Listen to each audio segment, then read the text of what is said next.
if you compare the last 40 years, the US corporate bonds have defaulted about 2 times more while bringing 15% less returns. So there is statistical reason to believe these are asymmetric opportunities. And we have been taking advantage of these with my co-founder, Akın.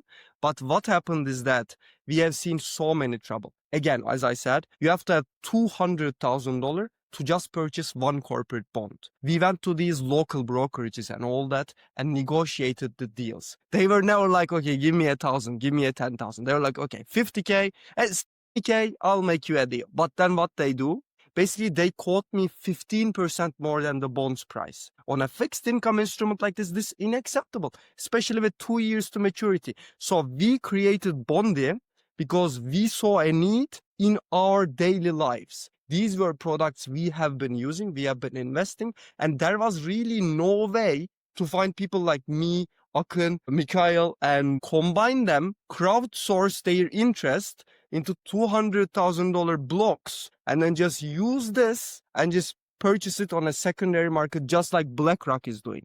These corporate bonds have been reserved for institutions for so long. We just think that access to these instruments should be open to everyone who wishes to take advantage of them. And people, as they adopt more stable coins, they will start needing more and more these different use cases with stable coins. And we believe Bondi offers a unique use case with its individual corporate bonds, as it's the only crypto project right now who is doing the tokenized individual corporate bonds. And how do you think that product will evolve as that solution becomes more and more mature? Like, where do you see it, say, 2 years from now? I see our individual corporate bonds right now becoming as a DeFi primitive layer. So on top of it, Mikhail can come and say, okay, I'll buy 5 of these bonds. I'll create my own on-chain ETF.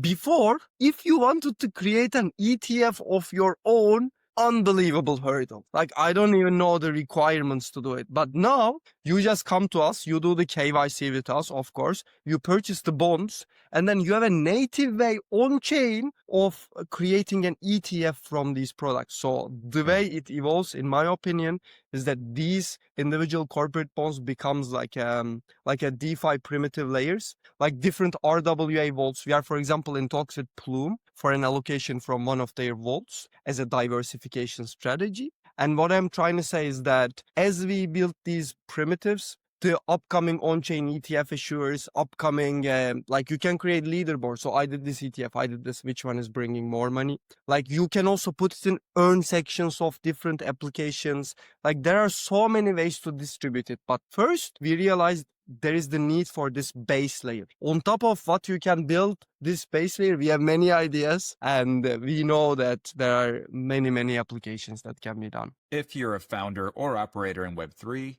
and want to connect with others like you, head on over to networkspotlight.io and apply to become a member. See you on the inside.